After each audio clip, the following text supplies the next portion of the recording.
biggest mistake I ever made in security. Go. That would be taking on the responsibility for security and not asking for any additional resources or pay increase. This happened back when I was working at Dana Holding Corporation. I was asked if I could take security on top of my existing responsibilities as head of governance risk compliance. I've always wanted to get in this field, so I didn't hesitate. I said yes immediately. Don't regret the decision, but when I look back on it, I did miss an opportunity there for sure. So don't regret it, but that was my biggest mistake, probably not asking for additional resources or the pay increase. It's time to begin the CISO Series podcast.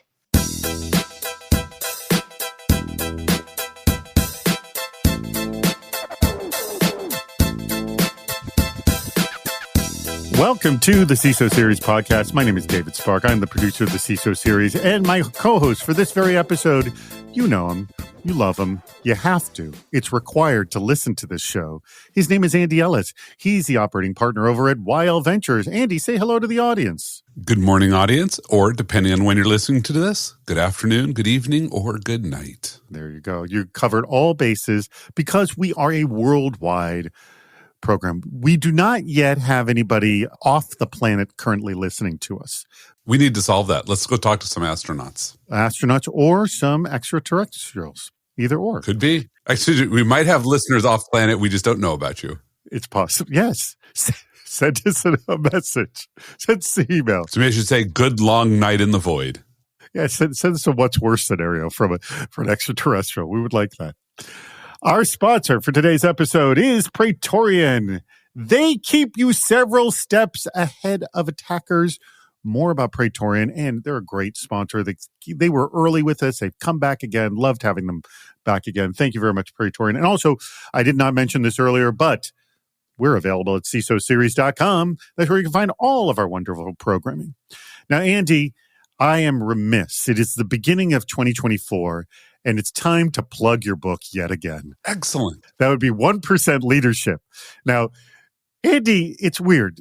I purchased Andy's book. I read Andy's book, but yet he still gives me crap about and I've promoted his book on this, yet still gives me crap. So, Andy, the bottom line is you're never happy, are you? No. Just to be clear, when I'm gently teasing you, I am teasing you about the fact that I over promote the book, and you occasionally call me out on the fact that I'm continuously promoting. But I appreciate that, audience. I did not initiate this promotion. David did, because he is a lovely soul and a fantastic friend. Yes, and you could do far worse than to be part of David's circle. But by the way, this is something I tell people when you start your own business, whether you like it or not, you are going to be the number one cheerleader for your business. Absolutely. You're going to over-promote it yourself. So I totally recognize it. And I've published books myself. And yes, I have over-promoted myself. I have a book on video marketing, and I also have a book on engaging with people at trade shows. The second one is the earlier book. It's called 3 Feet from 7 Figures, all about those one-on-one engagement techniques. And actually, later today, I'm doing something that came out of it. It's something I do called Business Networking Pickup Lines, where it's a series of workshops that people do where they can figure out different ways to engage with people. And I base it all on this concept of business flirting. Yeah. In fact, when this episode airs, you will have just done a session on that at Cyber Marketing Con, and I'll be able to give people feedback on what that's like because I signed up for it. Thank you very much for signing up for it. And I'm looking for, and I'm going to be doing a run today. And I would say if you're in San Diego, come, but it'll be like a month and a half later. Hop in your time machine. Yes, hop in a time machine and go back a month and a half and join us. All right, let's bring on our guest. This has actually been a long time coming. I'm very, very happy to get our guest on. We've had to reschedule multiple times, but it's happened. He's prepared. You're prepared. I'm prepared. We're ready. Just correct me if I'm wrong, Mike. This is going to be an awesome episode, yes? I haven't officially introduced you yet. Oh, yes, absolutely. Okay, now let me officially introduce you. It is the CISO for EW Scripts, Mike Kelly. Mike, thank you so much for joining us. Yeah, thank you. I've really been looking forward to joining here, and I'm glad we finally got a chance to get on here, so appreciate it. Have you actually pulled this off? Now, in light of the recent phishing attack against MGM Resorts, many have been focusing on the need to improve identity verification. But focusing just on identity ignores the need for proper authentication and access controls, argues Paul Martini in a recent piece for Dark Reading. He argues organizations should approach cybersecurity access controls like airport security, which verifies identity, scans what you're bringing into their transportation network, and then re-authenticates at boarding. Does this seem like a realistic model for cybersecurity? And how do I get more sky miles out of this, Andy? So unless you're traveling internationally, I'm not actually convinced that's a good way to think about air travel. Because really what air travel is they authenticate you a little bit at the moment of purchase. They authenticate you as you walk into the airport. At boarding, they verify your token, which is the boarding pass. Like, they're not authenticating who you are. They're verifying that you have a token to be on the plane. And that's actually the old model. Like, that's how we've been doing authentication for so long, which is, just like get a token, show up, and you're good. I do think that people sometimes over-focus on one aspect of authentication and don't think about that authentication and authorization needs to be integral to every business flow. That it's not okay to just say, is this person an employee? It's, who is this person? Do I really know who they are? And that is the basic fundamental model of zero trust, which is to come in and say, look, I can't trust who you are until you re-verify who you are to me. I don't care that the network thinks you're David Spark. I need to know that you're David Spark.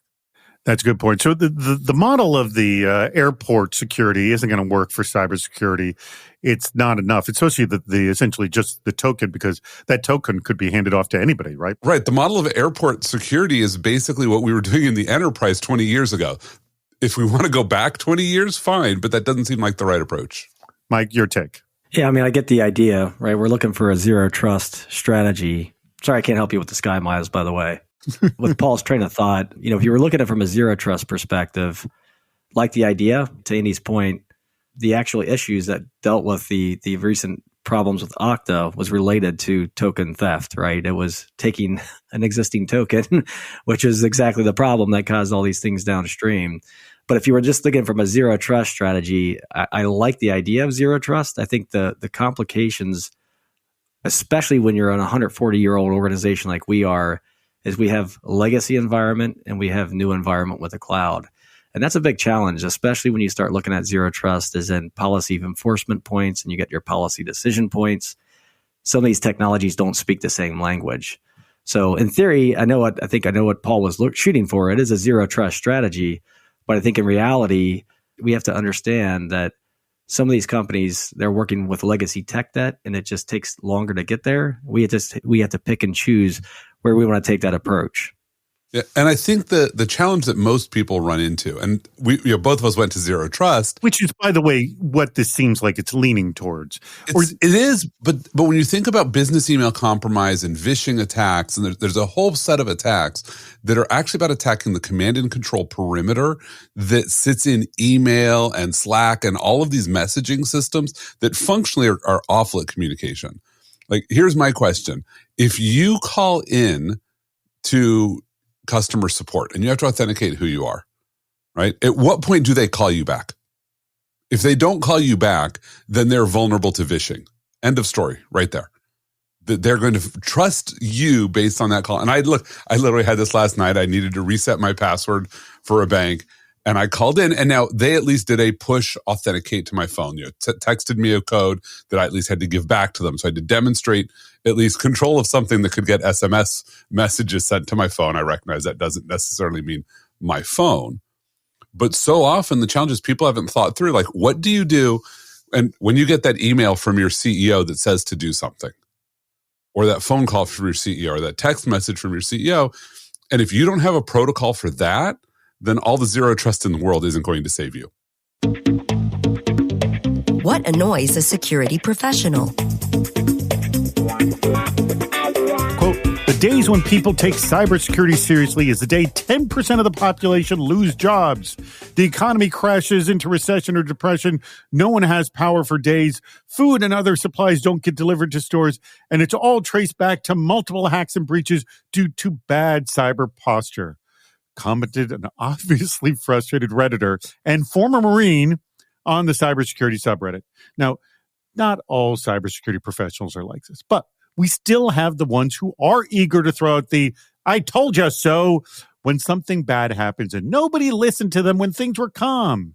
Mike, this is a people management issue. How do you manage this type of cybersecurity professional, which I know you know this person, doesn't feel heard? And they just get aggravated. Not on my team. Not on your team. You've heard of it. Heard of them, yeah. Yeah, look, our profession, and it's not for the faint of heart. You know, at the highest level, CISOs, we've been trying to get a seat at the table for years. We're starting to get there, I feel. But our front lines, they're working day to day. The operations, they're just trying to keep our company safe. And it's not easy. You know, security is always seen, no matter what we try to do, we're seen as a speed bump. You know, hopefully it's a speed bump and it's not brakes. That's at least a better path forward. But, you know, I think there are days where we're feeling like we're just Horton, you know, yelling in the wind. No one hears. But the reality is we can't have that defeatist attitude. And that's something that I instill with my team. It's like the reality is our role, it's really advising and reasonable risk taking. And that's what we should be thinking about. And that's how we should manage and build our teams to build that trust. So, of course, I encourage my team to speak up when they come across situations where there's unwarranted risk taking. I want to give them air cover when they are in disagreements. But at the end of the day, you know, we got to understand that cybersecurity is just another risk that the company's got to manage. And at the speed at which these companies are evolving, it's going so quickly that we have to be seen as a partner and not a stage gate, right? That's just a part of the decision making, because otherwise they're going to be left in the dust. But then do you have, and you could just be the sort of like, come yell at me situation. Like, do you ever have situations where an employee comes to you and goes, I just got to yell at someone. Can I yell at you? Kind of a thing. It's driving me crazy. Do you ever have those situations? Oh, absolutely. You know, I think one of the things that when we deal with these friction situations, it's, do you want advice or do you just want to vent? Right. And sometimes it's just venting. Sometimes it's advice. But are you sympathetic to them? Absolutely. I think you have to be. I mean, because you've probably been in the same situation. Absolutely. Yeah, it's not easy. Again, business is transforming so rapidly, you just can't stay up with everything. So what I will say, there are these cases where there is a disaster and you can never let a disaster go to waste. You don't say, I told you so, but you certainly use that to reinforce your agenda. And the important part is you focus on how to move forward as an organization and not the I told you so side, because that's never going to get you anywhere in life. Yeah, nobody goes, I guess you did. Oops. Yeah. Andy, how do you manage? Because I know you have a formula for dealing with this. Yeah. So let's focus not on our relationship with the business, but our relationship with this person who wrote the initial post, because that's what's really important. And my first question would be, what are you trying to achieve when you just opened your mouth? Because I'm reading this, and I've read this like 5 times while we were talking here. And I just want to quote it back, and I'm going to stop halfway through. The day when people take cybersecurity seriously is the day 10% of the population lose jobs. Let me just stop right there. First of all, as a communicator, you have just told me that if we ever take cybersecurity seriously, people will become unemployed. And I recognize you actually meant the opposite, that you're like, oh my God, it would take people losing jobs for folks to take cybersecurity seriously. But like, that's not how I heard it, and certainly not how a layperson will hear it. But you've gone so over the top that your claim is that no one takes cybersecurity seriously, which means that anybody who thinks they do is not going to listen to you. So if you use this argument to somebody who thinks they're taking cybersecurity seriously, they're just going to blow you off. It doesn't matter if they're not as serious as they ought to be. You have not left any room for disagreement and for mutual learning and understanding. And so that's what you have to focus on, because cybersecurity is not a discipline about getting things perfect. It's about risk management and risk trade-offs and hopefully getting better. And there will be disagreement. Like, I'm going to disagree with Mike. He said we should be speed bumps and not brakes. And I'm going to say we're the opposite. We should be brakes and not speed bumps. And now we could have a conversation about why brakes are a better technology than speed bumps and why I'd rather be like them. But if I just said, oh my God, you're an idiot because you don't take us seriously because you think we should be speed bumps, because speed bumps kill people. By the way, you know, we all complain in cybersecurity. You know, doctors deal with the same nonsense. Yeah. Doctors advise their patients, don't smoke, don't drink, don't eat fatty foods. And people don't listen to them, and it's their own personal health. Yeah, I hope my doctor's not listening to this right now. Because she'll be like, Andy, like, she's got a whole list of things I'm supposed to be doing, and I'm getting a little bit better at it. But if she ever said to me, you're not taking your health seriously, do you actually think that that's going to work? Like, it might be like my doctor did once say, like, my job is to be your coach, to put you in the position to succeed. And I can only tell you where to go. You're the athlete that has to get there. And that was very inspiring. Like, great. But if she'd said, you're awful and you can't do this job, pretty sure I'd have a different doctor by now. Before I go on any further, I do want to mention our awesome sponsor, Praetorian. By the way, let me spell Praetorian for you, and I'll spell it again at the end. Praetorian. That's Praetorian.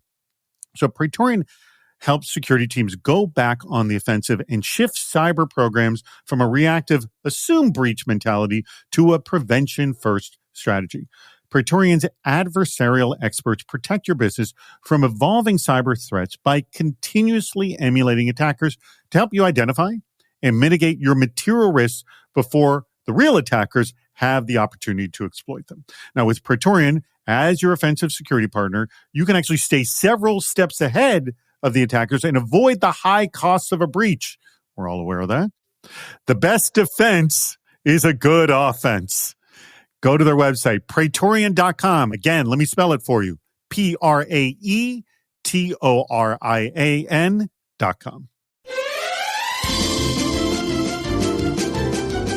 It's time to play What's Worse? Mike, you know how this game is played. We give you two awful scenarios. You have to tell me which one is the worst of the two. You ready for this? Yeah, fire away. All right. Well, I make Andy answer first. You can agree or disagree with him. And Andy, once again, now again, this is not a real person or a real name. It is a real person using a pseudonym. The pseudonym is Osman Young, working for C-Tech Astronomy, for those of you fans of the movie Sneakers. Not Osman again, man. Yes, another one from Osman Young. Osmans are brutal. They're tough. They're long, too. So hang tight as I get through this, okay? So listen to the whole thing. All right. You are the CIO, the CISO, or the DPO, data protection officer, who has been called in to help fix problems of a budding Italian medical data company who heretofore has done... Okay, that's already the worst scenario. I'm done, I win. Oh, wait, we're going to get some calls. All right. Heretofore has done nothing right. They haven't done anything. You're going to soon regret your decision, but it's too late to back up now. The annual revenue, these are key numbers to remember, just two of them. The annual revenue is 500 million euros, though the company has yet to turn a profit. You have been given a budget of 20 million euros to fix the biggest risks you can. Okay, two problems.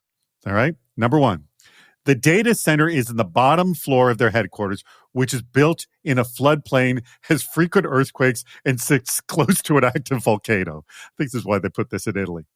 The building was constructed by shady contractors and has major structural and electrical problems. For these reasons, the data center cannot relocate upstairs. At least it has a sprinkler system for fires, but it's also in the ceiling of the data center, okay? They have no cloud presence and no failover site. You capture offsite backups of the data, but if the building is lost, estimates put the out-of-pocket cost to rebuild and restore operations at 20 million euros. Remember, that's your budget, not counting lost revenue from the business being shut down.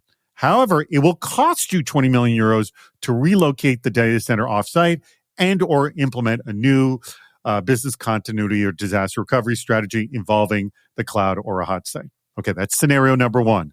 Not good. That's all scenario one. Oh, my Lord. I know. Scenario number two is shorter. Hold on. Okay. Problem number two, privacy? Security? What's that?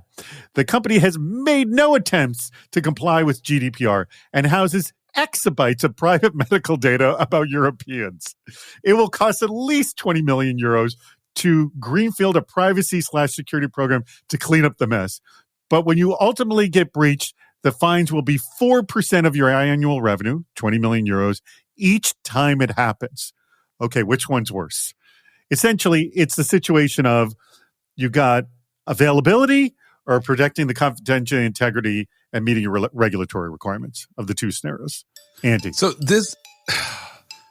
Osman, we need you to simplify. Let's just start with let's start simplifing these. I mean, I think he did it to really sort of make the gears in your head go. Just make my head. I know that's mental gymnastics. Okay, so we're clearly near Naples, Italy, on the Phlegraean Fields, is what we figured out here. And I have no idea why we built a data center there, but apparently we did. So just to restate. So option one is I have an no real security issue. I've got an availability issue. You got an availability issue in the number one. Which will cost me my annual security budget. Yes. To basically neutralize that issue entirely. Yes. Or suck it up, go spend the money on something else, and then the company has to spend it when they have a surprise day. Alternately, my entire security budget for the year to implement a security. So wait, like, first of all, I can't think of anybody. I'm trying to think. You're an active CISO right now. So I'm going to ask this question just to get a feel on it, which is if you took your entire annual security budget, 1 year of the budget, and you could then potentially spread it out over 2 or 3 years to, solve the privacy problem for you, to protect all data. You would that's a reasonable cost. That's not outrageous, is it? Depends on the size of the company, but yeah, we're talking about the 500 million in revenue, and Osman, you did not say what our annual expenses were. You said weren't yet profitable. There's a difference between we're spending 510 million a year and like 4 billion a year on these numbers. So that would actually impact us. So I actually don't think either of these scenarios is that bad.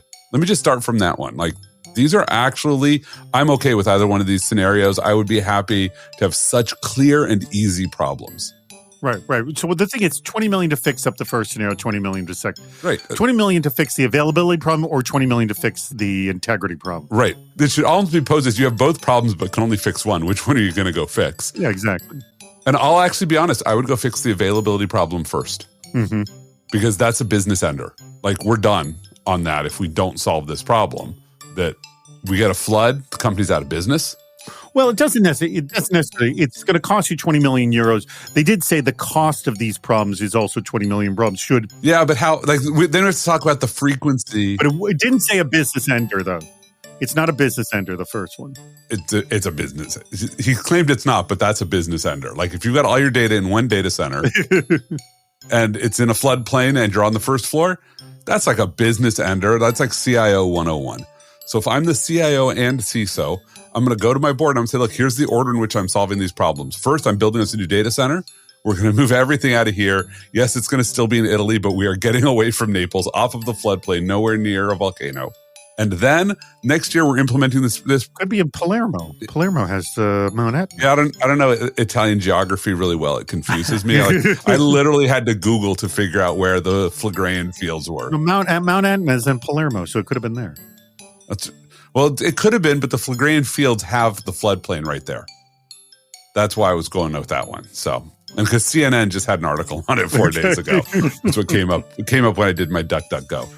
So I think that's the order I'm going to prioritize them in, which I guess is me saying that the availability problem is worse. Availability problem is worse. If that's the one I'm going to fix first. But I'm happy to have both of these problems. But you only can fix one of them, though. But then again, would you have completely eschewed all of GDPR, or would you have said, I know where we'll build this data center in the basement in a floodplain where there's going to be a volcano? Well, see, you didn't make that decision, though. I didn't make the decision. I inherited it. All right, we got to go to Mike here on this one. Yeah, go to Mike. Mike, where are we on this? I think it's tough. It's kind of one of those things with right now, you got to look at it from liability, right, as a CISO. I mean, man. But you're the CIO also. Like, that was an important piece. Well, okay, well, CIO. Okay, he said DPO, multiple ones, right? If I'm a DPO, I'm going after the privacy stuff, right? Because that's right in my wheelhouse. You're holding every hat. Yeah, and it's tough with where we're sitting at these days, right? That's negligence on privacy, the protection of data. It would be negligence as well on the availability issue, but here at least there's an act of God, right? And that's just some bad decisions made before. But if you're trying to keep the business, that's what's kind of tough. I'm kind of struggling here. I got a bad situation over here. It's negligence. The other one, a company may go under, but obviously that's very critical to keep the business up and running. He's trying not to answer. What are you choosing, Mike? Which one? You got to pick one. I'm gonna have to go. I'm gonna have to go with the privacy. Privacy, as in that's worse. That's 2 disagreements in a row, David. All right, good. I'm losing my touch. It's not losing touch. I think it's a negligence thing. Yeah. No. I had a run where I had like 7 podcasts in a row where the guest agreed with me on what's worse. I'm just really starting to frustrate David. So now I've got two in a row. The dynasty has fallen. It's always good when it's a split decision because this is a tough decision. It was tough. Close your eyes and visualize the perfect engagement. Making security a business enabler does not mean security professionals should cede their expertise. So why do so many professionals put the onus on business stakeholders with questions like, what are your requirements? As Brad Kirkpatrick pointed out in a recent Medium post, imagine if a doctor asked the same question when you're not feeling well. In both cases, the expert should take the stakeholder through a process in non-technical language to craft a solution, rather than ask them to operate in their framework of expertise. All right, Mike, I'm starting with you. What else can security professionals do to meet stakeholders where they are? Yeah, I mean, look, I think Brad's points, they have merit. If you want to be seen as a business enabler, first, we have to have business acumen. You have to understand how the operations work so you can speak in the language with our stakeholders. So from a requirements gathering, that's important. It's kind of 101, but that's not our opening salvo, right? We should be talking about what are we trying to solve for the business. So ideally, as CISOs especially, you have to have a fundamental understanding of how the business operates so we can focus on outcomes, right? Rather than tactical things like requirements. So ultimately, if you understand the end game, what we're trying to accomplish, you can kind of navigate that conversation towards where you want them to go. Like what a magician does. A magician makes you believe that you're picking your own card when in reality is that's right. They're forcing a card on you. Right. The Magician's Force is one of my favorite things to watch happen. I watch AGT all the time and you're like, I saw that.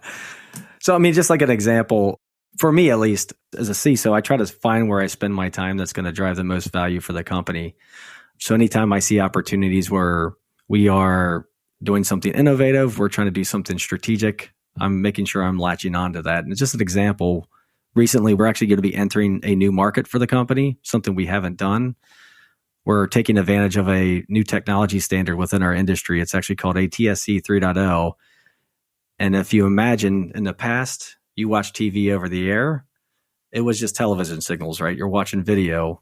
We now have the ability to deliver data packets over the air, just like the internet, which is pretty fundamental and groundbreaking for our organization and in our industry in general. So for me, I look for ways to latch on to those opportunities because that builds trust, right? I'm now seen as a business enabler. I'm now seen as not just protecting the bottom line and protecting value, but actually driving value for the company. And for me, I always look for those opportunities to seize those moments because to me, that is where you can really drive value and be seen as beyond a one-trick pony from a cybersecurity perspective, that you're actually adding value to the organization. So anyways, that's one of the things that we're working on right now. I've actually helped build this out from the foundation up, this new business model that we're working on. So it's been interesting. For me, it's exciting times because I'm doing things beyond the cybersecurity, right? I'm getting involved in business development, flexing different mental muscles, learning things about market strategies, building a skill set that extends well beyond cybersecurity. And again, that's kind of strengthening my position at the company to then seen as a business enabler. And people will come to me before they think about what's next so we can build security in the ground up. So it's more than just learning the language. It's being essentially embedded, if you will. Right. And for me, I'm always looking for the disruptors in the organization. You have creatives that have great ideas. Those are the people you want to stay close to, right? Because they're breaking things and they're breaking things for good reason, but you want to be very close and understand what they're trying to focus on and understand what the operations are, what they're trying to accomplish. Again, the outcome, not these tactical things like requirements, but focus on what's the end game. And I think that's how security can really be a business enabler. Andy, one of the ways I like to look at this is like a geometric proof. The whole thing with the geometric proof is you walk through and at each stage you get acceptance, if you will. Like we agree that a square has 4 equal sides, something like that. Are we on agreement on that? And so the idea is if you can kind of walk them through that is that an appropriate approach or no? Am I not heading down the right way? So I think the challenge here is that we're dealing with complex systems, and complex system safety requirements are very hard to decompose. Let me decompose that statement to make it clear, which is the scenario that happened that Brad was talking about. Everybody should go read it when this episode drops. There'll be a link on the page, I assume, for it. It talks about how, they were setting up for students who were learning how to work in the call center accounts. They set up the accounts when the students started training, But the students weren't actually handed the accounts until they finished training. 42 days later, the accounts had expired or the passwords had expired. Nobody could log in, right? So think about this as two or three different systems that are subsystems of the entire IAM system. Every system operated as it was supposed to. You had an account idle for 30 days. You expire the password, force reauthentication. Right? People do that all the time. Now, they don't think about things like, oh, what about our students in training? What about people who are pregnant and then take parental leave or any disability? Like, you don't think about all these little complex things that make your system stop working when multiple things come together. And that's the challenge. And so I don't know if this is really about sort of seeding the requirements, but it is about changing the conversation. And what I think security professionals need to do is you need to be complex systems architects.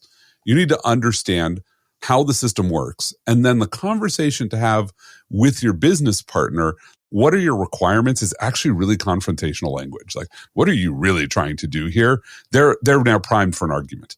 Right. And by the way, I'm going to throw this comment out. If I were to say to you, what are your requirements? And you don't really know the answer because you don't know how to go through this, and you don't tell me, and I build something, and then you complain like, hey, well, the pregnant woman went on leave. She got locked out. And me as the system architect, well, you didn't tell me about that kind of a thing. Right. And I'm thinking, why did you not know about that? That's a normal employment thing. And so I think as an architect in the security side and on the identity side and on the IT side, you've got to understand all the complexities here because your business stakeholder doesn't. And you can't ask them to. But you can say things like, hey, what are your unacceptable losses? Like, and they might say, somebody not being able to log in is an unacceptable loss to me. And now you have to do the hard work of saying, what are all the hazards that might lead to that? Oh, they can't log in if they haven't logged in for 30 days. What are all the things that cause them to have not logged in for 30 days and then show up needing to log in? And then what's the reboot strat flow? Like, my big question is like, wait, you have an IAM system that can expire people's passwords. And when they try to log in, they do not get any feedback that tells them how to recover. Like, there's a critical failure right here. There are so many problems here that Brad sort of glossed over, which I hope were just glossed over because he was writing a post for Medium. And so he didn't walk through here's the 70 hazards that contributed. But when you have a critical failure like this, if you think there was one root cause, you've done yourself a disservice. There are usually 17 things that went wrong for you to have a critical outage. I remember when I was in my early 20s, just met some guy at a party who was an accountant, and he just started asking me questions. And he says, oh, have you thought about this? Have you thought about this? And I realized, no, I haven't thought about any of this stuff. And you realize the success comes in the question asking, not the what are your requirements, which is the grand question of, tell me everything you would need an accountant for, but right. The accountant telling you all the little details. And it was after the end of that, I was like, oh my God, I need to hire you kind of a thing. It was a great way. It was a great sales pitch to tell you the honest truth is what it was. Right. So if you're an IAM architect and you're listening to this and you want those questions, here's some questions you should ask. How do you want to deal with idle users who have not logged in a long time? How do you want to deal with people who have to do name changes? Like, this one gets everybody. We like, your username is a derivative of your name and functionally you can't change it. The only way you're allowed to change your username is to quit and get rehired. Someone gets married. That happens quite a bit too, right? You want to change that. Gets married, transitions, gets divorced. Like, people who get married will often tolerate being forced to keep their old name. Yep. People who get divorced will not. They want to get rid of that. Right? People who transition will not. This applies to asset management too, device connections, right? Devices that have been lived forever, and then all of a sudden you don't see them for 30 days. So if you're in the IAM space, you should write down every possible thing that will make an IAM system not work, and you should ask the questions of your business stakeholder. How do they want to deal with those? How can we align different departments' objectives? The lack of cyber expertise on corporate boards is sorely lacking. Only 12% of the S&P 500 have directors with cybersecurity expertise on the board, according to a Night Dragon and Diligence survey. But board composition can be like turning a battleship. It takes time. We might know what we need boards to look like, but how do we get there in practice? There's a danger in essentially appointing a single cybersecurity oversight director, said Erica Tchaikovsky in a recent piece for CSO Online. Instead, boards can bring on directors with cyber expertise that overlaps with risk management, IT, and digital business expertise. These directors can show the rest of the board how to look at a security program. So I'll start with you, Andy. Are there actually structural steps to take to make this happen, like this overlap of cyber expertise? And what would ideal coverage look like for you on a board? So this is a really hard question because I've seen companies do a bunch of different things. Look, I sit on a couple of boards of non-public companies, and I'll tell you, the cyber expertise I bring is very minimal. Like mostly we're focused on execution, on go-to-market. The cyber conversation is mostly not even happening in the boardroom. Now that's going to be different than for publicly traded companies, but I've reported in publicly traded companies to the board. I'll tell you, I don't think people know what conversation they want to have in the boardroom. So it's not clear that you can solve this problem by declaring who ought to be in the conversation. Because here's the reality. A board's job is twofold. They have exactly two jobs that they should be doing in a publicly traded company. Job one is ensure that there is a CEO succession plan. This is the most important job a board has. And if you look at a company and there's no CEO succession plan, then anything else the board is doing doesn't really matter because they're clearly failing at job number one. So that's job one. Job two, and this is the really widespread one, which is their job is to make sure the company has effective governance in all areas of risk that the company is managing. That's it. And so the real cybersecurity question is, what does good governance look like in a company? And I don't think we have an answer to that one yet. So we're sort of trying to kick the can up because we're implicitly saying we actually think our companies do not have good cybersecurity governance, and we want to get the board involved so that they would point something out. But that's not how you do it. First, you have to say, what is effective governance? What does good governance look like? And let's take SolarWinds as an example, since lawsuits are in the news about it. Mm-hmm. I am willing to posit that a sizable proportion of the S&P 500 behaves like SolarWinds behaved pre-breach. Like, I don't think that's outlier behavior. I think you have a lot of security teams who make jokes about the poor security that they experience in the company, and they don't have the context of saying which risks are okay and which ones are not okay and escalate the right ones. And so the whole world is a disaster, much like our Marine earlier in was complaining about nobody taking security seriously. So they put that out there, something bad will happen, and now you have a whole evidence trail of bad governance. But until we say what good governance looks like, what does it mean for a company to take cybersecurity seriously? Once we answer that question, then we can answer the question of how should the board make sure that's happening? But I don't think we're having the right conversation yet. Do you agree with that one, Mike?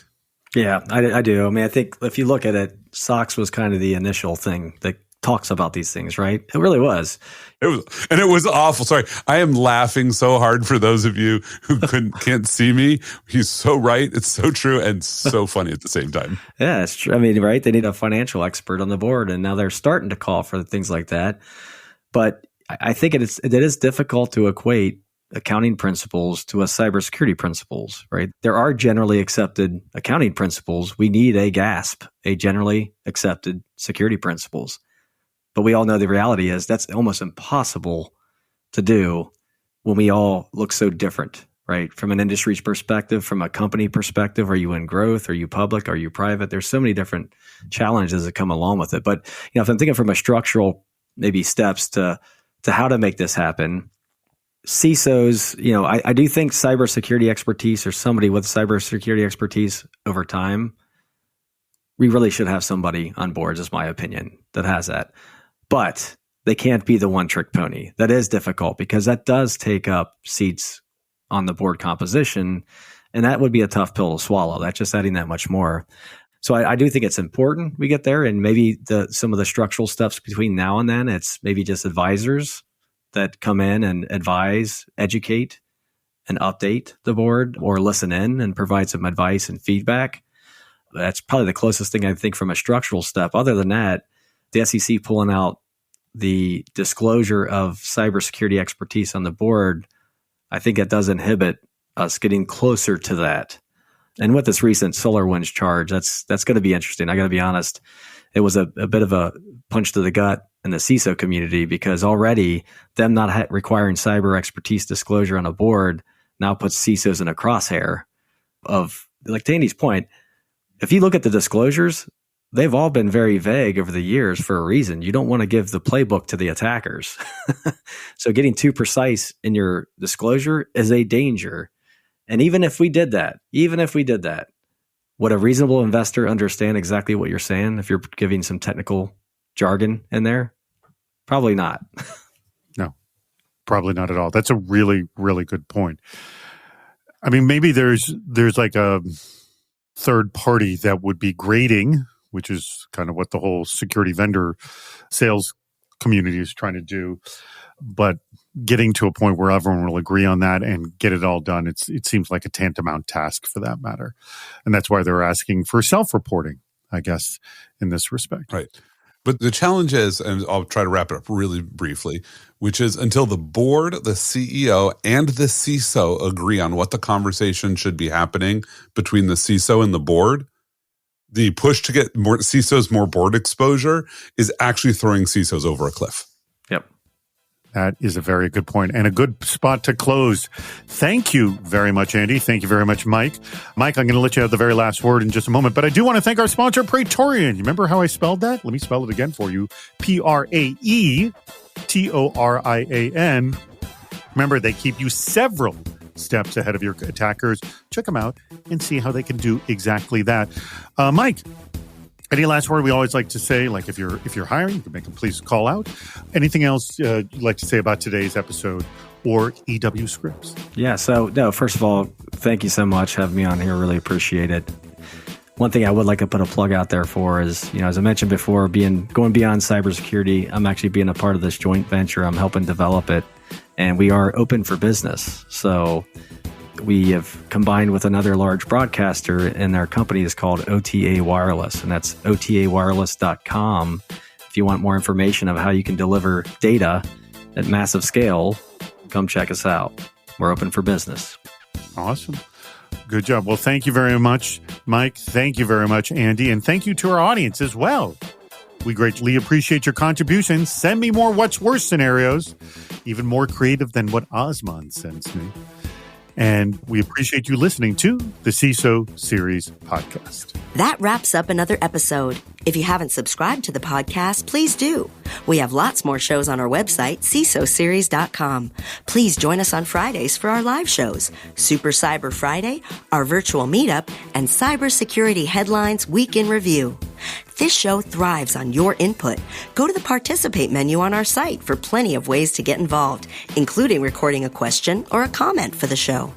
If you're interested in sponsoring the podcast, contact David Spark directly at david@cisoseries.com. Thank you for listening to the CISO Series podcast.